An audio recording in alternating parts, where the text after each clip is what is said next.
nonsense, as I say, for sure. Hello everyone and welcome to Foreigner Farming in the Philippines. The pigs are screaming, so it's getting pretty close to 5 o'clock. And Jason and Jen have been here since 2. I knew it was a foreigner pulling in the driveway because we'd made it a kind of a date for 2 o'clock, and sure enough at 2 o'clock Jason showed up. Now if it was a Filipino and they'd said 2 o'clock, any time between now and then would have been acceptable. But all this time we've been talking and we've been having an enjoyable conversation because Jason has got an interesting background, has done a lot of things. He's a pretty cool guy too. And we've just been talking about all things Philippines, about the culture, what we found here, things we enjoy about the Philippines, things that make us sad about the Philippines. It's been a good conversation. Jen hasn't been talking so much, but you know, with a smile like that, we'll take the long silent stretches, right? Right, Jen? Yeah.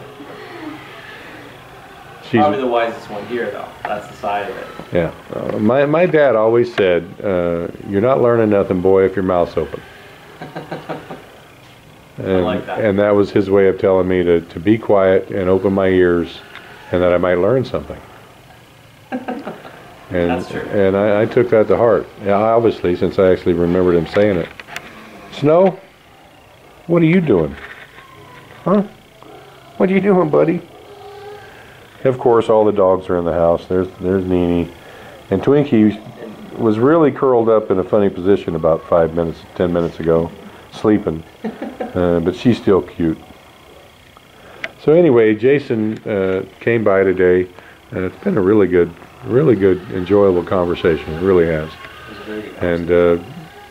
And I guess the pigs aren't that noisy in the background. Am I going to be able to make this video? I think so. So, you know, and I'm going to have to do, at some point, I'm going to have to actually do an interview type video with you and kind of get some of your story and your backstory, because it's you know, it's pretty interesting stuff. I find it rather fascinating because of the technical background. I really do, and I think everyone else would be kind of interested too. Jason's a Canadian, and we won't hold that against him too much. Yeah, that's spreading the he's corrupting you. Yeah, we won't hold that against you too much. That you're from Canada, but. So how long are you here for? I didn't even ask that. Well, just on this trip, I'm probably going to be here for a couple weeks. The process is bringing her over to Canada, and it is a process. Yeah, I know it's a process from the United States. I can't imagine how it would be from Canada. It's funny with all the stuff going on with refugee status, and I know probably predominantly your subscribers are American, but Canada is dealing with a lot of that issue too. But trying to pump the brakes, so to speak. Well, you know, yes and no, but it's just exposing a problem that we don't have I don't think have the resources, and we're not dealing with it properly, fairly or unfairly, whatever. Because what I'm trying to do is try to escape that line and turn it into something about politics. There you go. There's a problem, and it's not being dealt with properly. But the other side of what I'm saying is people that are trying to immigrate, whether it's Canada or the United States. And that's the funny thing I was saying. I was actually watching some American programming, and they were talking about how that they actually think their immigration system should be like Canada, because when you immigrate to Canada, it's a whole points like, what can you do for us? And even on a spousal, it's difficult. It's not just, well, welcome aboard. I mean, it's difficult. And it's funny because these are people that are saying, and once again, I'm divesting myself of the refugee thing, but these are people saying that I want to come to your country, I like your country, and I want to make it better. And then the country's saying, well, what are you going to do for me? And which is fair, right? But when you're going through the process and it frustrates you, and you just want your wife to wake up beside you, it's frustrating. How long has that process been going on? Well, once we got the proper marriage paperwork, which was sort of on our side of it, it's been going on for about 6 months now. So. And where's the time frame for the end of the tunnel? I think, well, by this, well, it's the start of the year, of course, but by sometime this year, she's going to be in Canada and her son with her. So it could be 18 months altogether? On the well, outside. Start to finish. Yeah, you're right. I guess, yeah, that would be adequate. But So you've never even been to Canada, right? Yeah. It's cold there. oh, I've only been there a few times. All I can say about it is really cold. it is. It is. Did you hear? You know, like right before I left, they had a polar vortex going on, No. and it's one of those things people don't know. Minus 40 Fahrenheit and minus 40 Celsius is the point. They're actually the They're same. even, yeah. And Chicago was having points of minus 40, and I was even hearing minus 50 with wind chill. And now as a Canadian, I grew up and I've had my minus 40s. And where I live now, it's a lot warmer, but in Vancouver. But yeah, I agree. I wouldn't say you I'm ever. worried about that. I know. You can tell somebody it's cold, but it's like telling somebody it's hot. Until you touch it, you don't know Yeah. what it is. So. Yeah, I'm worried about that. Filipinas, I don't know, the ones that I talk to in the States, and Filipinos, well, they're used to an even temperature of like 80 degrees. It's a little warmer in the day and a little cooler at night, and that's 24/7, 365. And the women especially, because women the world over, if I'm comfortable at 70 degrees, they're not comfortable unless it's 78. And they're walking around with a sweater, shivering, saying it's cold in here, right? And Filipinas in particular, if it's not 80, the jackets come out of the closet and they're bundling up.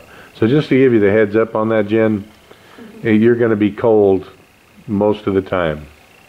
But you got a nice fella here to keep you warm sometimes. Well, it's funny. There's a lot of Filipinos in Canada, and like working their butts off. And I've actually talked to some of them that once they're there, they go, you know what, I like the cold. Like, and here's the thing, guys, it's not minus 40 all the time. Let's not turn this into an episode. No, it has 60s, 70s, like, 80s all the time. Yeah, Yeah. you don't cross a border from Montana or Washington State and suddenly the temperature drops 40 degrees. No. It doesn't work like that. So it's pretty similar, but yeah, our summers are fantastic, beautiful, probably one of the most beautiful countries in the world. Winter can be a bear, and there's no denying that. But what I'm saying is, I've actually talked to Filipinos there who said that they actually like that cold. Now nobody likes minus 40, don't get me wrong, but I'm just saying that even below zero, like something in their minds they said that they'd never possibly conceived of, because you dress for it. I mean, that's how you survive, whether you're in. Yeah. You know, whether you're in Vermont or, Bohol, you dress for the weather. And, you know, they act, so you can always dress for it. But yes, guys, it's funny we're talking, that's something we really didn't talk about. It's a fear, because she's the love of my life, and I know she'll follow me wherever we go. And I am scared that she's going to. But you don't want her fingers and toes to be blue, I'm right? scared that she's just going to sit there, and one day I open the door and there's this quivering frozen mass, and she's just like, I just want to go home. Now our plans are actually, I would like to see, we have our own plans about family and expanding and stuff like that, but at the very least, I want to make sure that her son is exposed to the Canadian education system, whether public or privately. And the plan is to return here, and then that'll be it. Do you have some kind of a wild guess when you would return in? Well, I think for what I want to do here, I think we could have that set up within 5 years.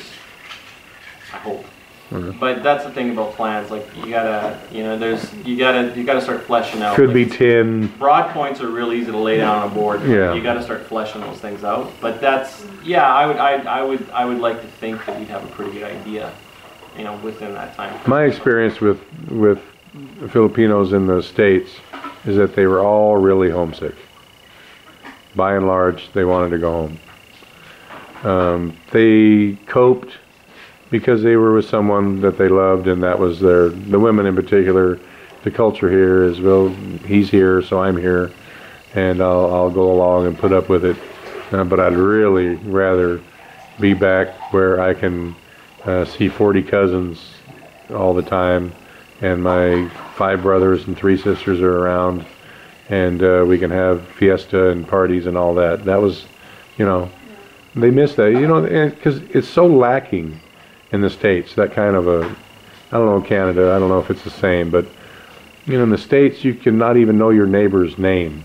Yeah. You can recognize their face, you know it's your neighbor, and if you really think about it, you can remember what their name is.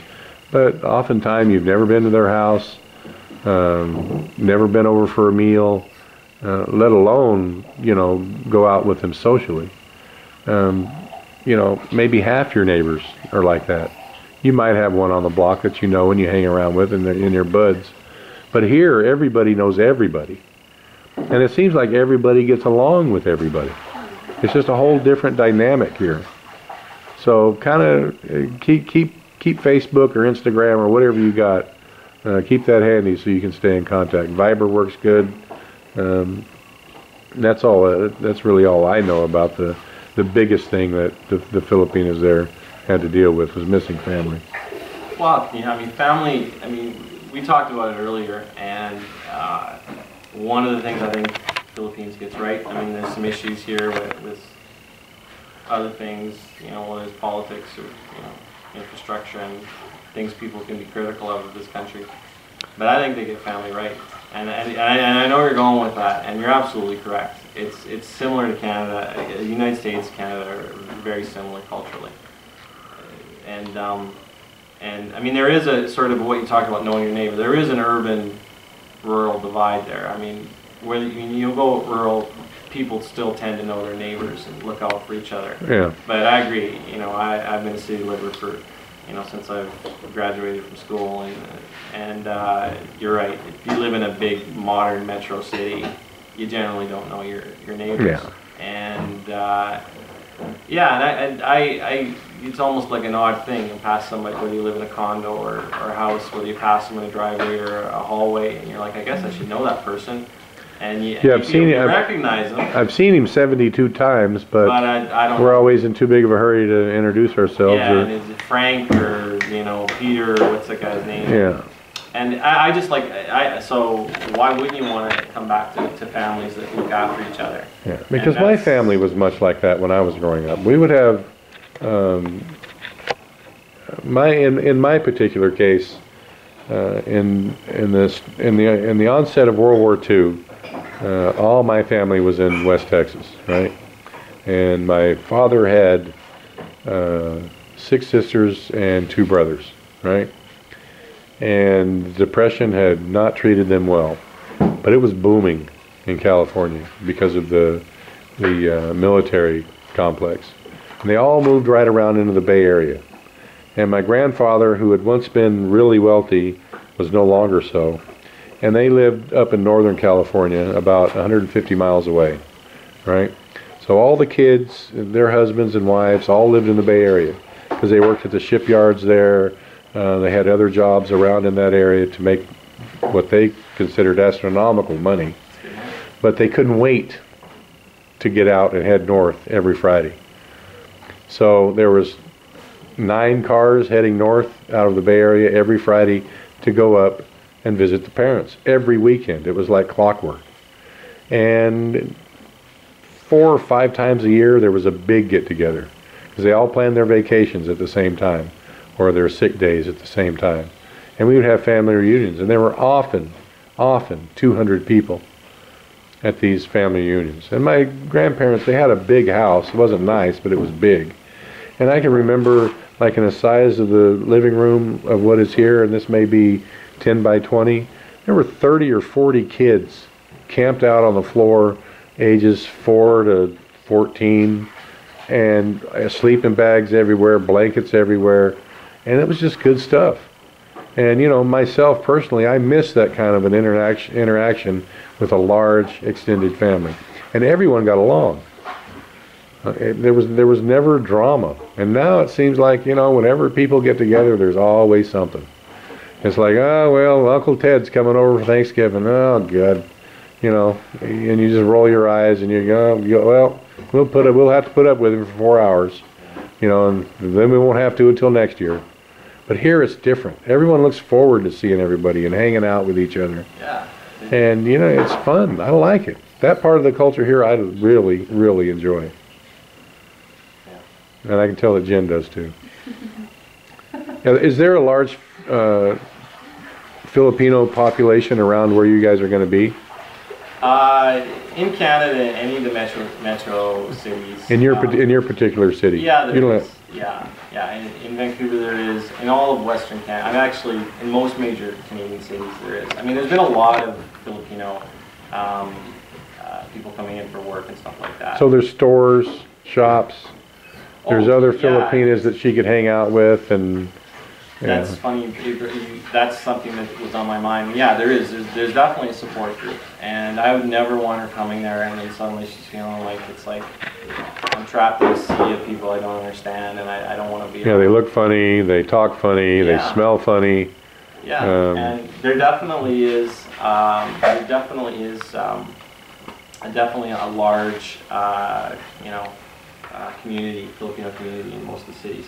I mean, I'm sure it's the same in the States, and it's like a city thing. Like once you get to a city, and then it's just because birds of a feather, and they'll look after each other, and definitely and have their film nights. And I went by a theater the other day. Well, not the other day. I think it was in the summertime. But they were playing. It was a Tagalog film festival, right? And I went afterwards and asked, and I thought, well, is there that big of a draw? I was like, no, the local community got together and actually rented out the theater for the weekend, and then, because they can do that, right? And I thought that was pretty cool. Right? So. Well, interaction, I think, it's important. I mean, Marcel is always, whenever a foreigner comes over, she, usually with their spouse or girlfriend or whatever, they'll go off somewhere and talk. Because they know, for me personally, and the reason that I brought that up, which would maybe in Jen's case, in my case, it's nice, even though Marcel speaks very good English, and many Filipinos and Filipinas here do speak very good English, sometimes the communication just isn't like smooth, right? And it's nice just to be around someone where you don't have to repeat yourself, you don't have to pantomime. They understand exactly what you're saying. And so a lot of time when the foreigners come over, I do jaw it up